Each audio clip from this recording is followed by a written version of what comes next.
आम्बेडकरी Republican मोर्चा के राष्ट्रीय अध्यक्ष नारायण बागड़े ने प्रेस कॉन्फ्रेंस में मांग की कि आरक्षित निर्वाचन क्षेत्रों में अम्बेडकरी आंदोलन के कार्यकर्ताओं को उम्मीदवार बनाया जाना चाहिए। लोकसभा चुनावों में बहुत कठिन परिस्थितियों में अम्बेडकरी कार्यकर्ता प्रस्थापित रिपब्लिकन पार्टी के नेताओं के बावजूद महाराष्ट्र में महाविकास अघाड़ी को संतोषजनक जीत दिलाने में कामयाब रहे। इसमें अम्बेडकरी रिपब्लिकन फ्रंट ने बड़ी भूमिका निभाई। इतना ही नहीं, बागड़े ने कहा कि वोटों के बंटवारे से बचने के लिए राज्य के विभिन्न निर्वाचन क्षेत्रों से 19 उम्मीदवारों ने अपनी उम्मीदवारी वापस ले ली है।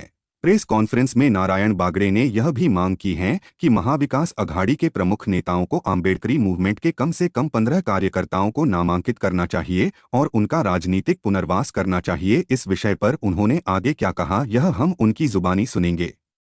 तब तक दर्शकों से विनती है कि वह हमारे ईटी न्यूज़ चैनल को सब्सक्राइब करें।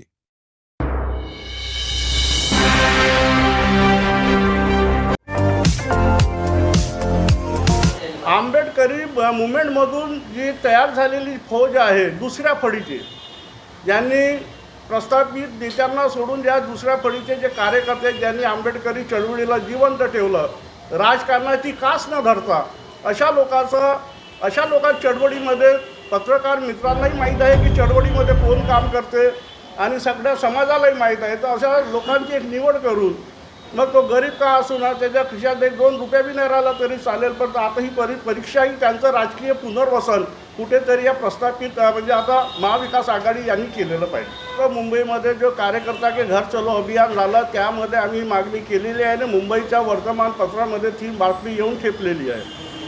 लोकांना मिळणार असं तुम्हाला वाटतं? ना, आम्ही आव्हान केलेलं आहे आणि ह्या सगळ्या नेत्यांना आम्ही भेटणार आहोत।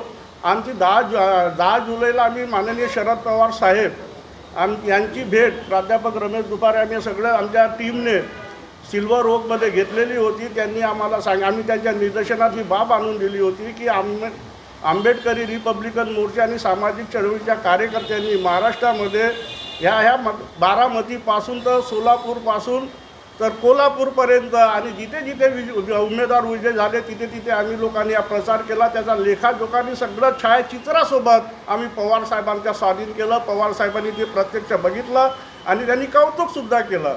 आम्ही त्याचप्रमाणे शिवसेना भवनमध्ये जाऊनसुद्धा हे सगळं अहवाल त्यांना सादर केला की ह्या चळवळीच्या भरोश्यावर, ह्या चळवळीच्या कार्यकर्त्याच्या भरोश्यावर महाविकास आघाडीला यश प्राप्त झालं। लोकसभेत जर यांना सोबत घेतलं तर विधानसभेमध्ये सुद्धा यश प्राप्त करू शकतो।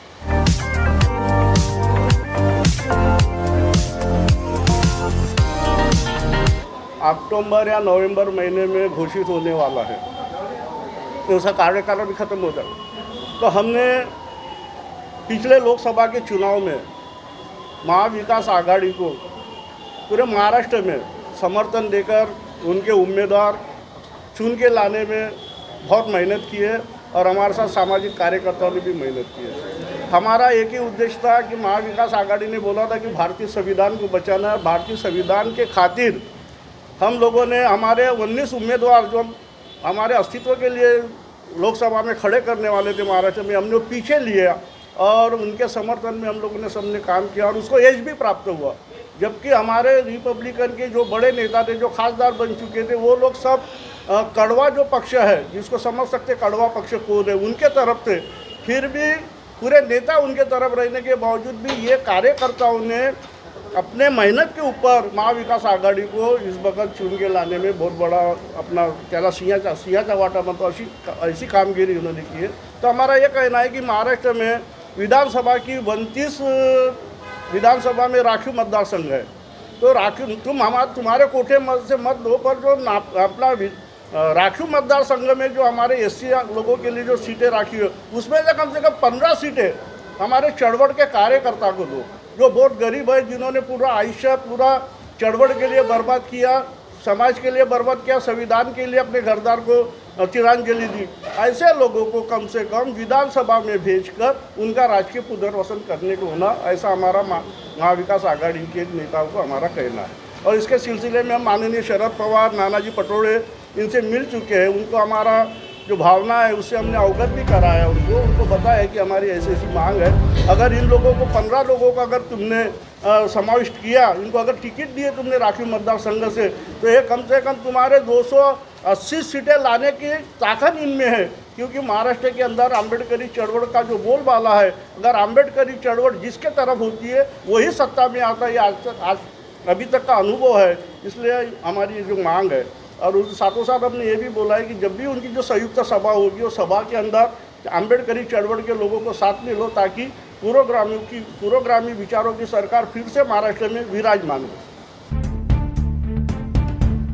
अभी आपने विस्तार से सुना है कि आम्बेडकरी रिपब्लिकन मोर्चा के राष्ट्रीय अध्यक्ष नारायण बागडे ने क्या कहा है। इस प्रेस कॉन्फ्रेंस में बागडे जी के साथ प्राध्यापक रमेश दुपारे, नामदेवराव निकोसे, धर्मा बागडे, राजू पांजरे, सुखदेव मेश्राम, वैशाली तभाणे, संगीता चांद्रिकापुरे, सुनीता चांदेकर, संगीता वासनिक, चरणदास गायकवाड़, रामभाव वाहने, अजय मून, प्रकाश कांबले, राजू कांबले, प्रवीण आवले आदि उपस्थित थे।